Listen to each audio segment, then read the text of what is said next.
चीन से यारी, भारत से पंगा। मुइज़ू सरकार को भारी पड़ रहा है। मालदीव ने सोचा नहीं होगा कि उसे भारत के खिलाफ पंगा लेना कितना महंगा पड़ेगा। मालदीव की अकड़ को भारत ने 24 घंटे के अंदर धुआं कर दिया। अब मालदीव को ये एहसास हो गया कि भारत के प्रधानमंत्री नरेंद्र मोदी पर आपत्तिजनक टिप्पणी करना और भारत के साथ दुश्मनी करना बहुत महंगा सौदा है।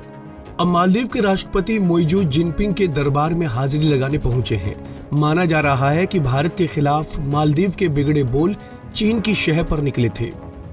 दरअसल इस पूरे विवाद के बाद मुइज़ू 4-5 दिनों के लिए चीन के दौरे पर गए हैं। वैसे इसे एक आधिकारिक दौरा भी बताया जाएगा। कहा जाएगा कि ये पहले से प्लान था, लेकिन माना जा रहा है कि मालदीव से जो भी हो रहा है उस स्क्रिप्ट के पीछे चीन की ही प्लानिंग है। मालदीव के लिए चीन की जी हुजूरी करना मजबूरी है। दरअसल मालदीव की मौजूदा सत्ता की विचारधारा में एंटी इंडिया वाला धारा प्रवाह चीन प्रायोजित है। चीन भारत पर दबाव बनाने के लिए हिंद महासागर में अपना दबदबा चाहता है और स्ट्रिंग ऑफ पर्ल्स वाली इस साजिश में मालदीव चीन के लिए एक बड़ा स्टेशन है। इसीलिए चीन मालदीव को अपने कर्ज के बोझ तले इतना दबा चुका है कि वो किसी भी हाल में उसके सामने अपना सिर ना उठा सके और भारत के खिलाफ उसके हर हुक्म की तालीम करे।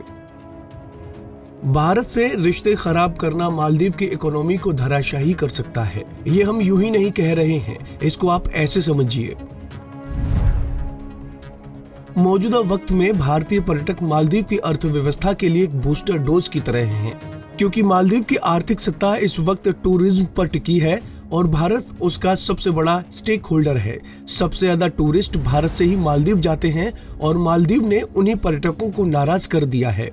वर्ष 2023 में 2,09,000 लोग भारत से मालदीव घूमने के लिए गए थे, जबकि 2022 में मालदीव जाने वाले भारतीय पर्यटकों की संख्या 2,41,000 थी। संकट में मुइज़ू सरकार। भारत से पंगा लेने के बाद मालदीव सरकार पर संकट के बादल छा गए हैं। भारत से विवाद होने के बाद मालदीव में राष्ट्रपति मुइज़ू के खिलाफ अविश्वास प्रस्ताव लाने की मांग उठने लगी है। मालदीव की विपक्षी पार्टी मालदीव डेमोक्रेटिक पार्टी के नेता अली आजिम ने कहा कि हमें देश की फॉरेन पॉलिसी को मजबूत बनाए रखना है। उन्होंने सोशल मीडिया प्लेटफॉर्म एक्स पर लिखा, हमें पड़ोसी देशों को अलग पड़ने से बचाना है। क्यों वो मुइज़ू को हटाने के लिए तैयार हैं? क्या मालदीव डेमोक्रेटिक पार्टी मुइज़ू के खिलाफ अविश्वास प्रस्ताव लाएगी? एक तरफ जहां मुइज़ू सरकार अपने ही देश में घिर गई है, तो वहीं वैश्विक स्तर पर भी उसे काफी आलोचनाओं का सामना करना पड़ रहा है।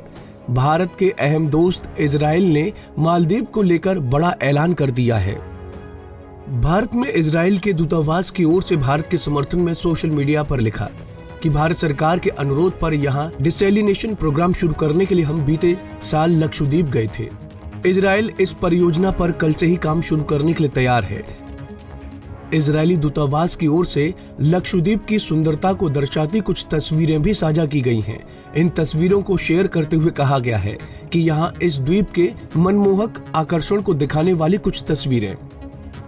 इजराइल की घोषणा इस लिहाज से अहम हो जाती है क्योंकि मालदीव की पूर्व मंत्री मरियम शुआना ने भारत और प्रधानमंत्री नरेंद्र मोदी के इजराइल से रिश्तों को लेकर भी अपमानजनक टिप्पणी की थी। बहरहाल चीन के इशारे पर नाचने वाला मालदीव अब सदमे में है। उसे समझ नहीं आ रहा कि अब क्या किया जाए। Bureau report, Punjab Kesari TV. हमसे जुड़े रहने के लिए हमारे YouTube चैनल को सब्सक्राइब करें और नई वीडियो की नोटिफिकेशन के लिए बेल आइकॉन को दबाएं।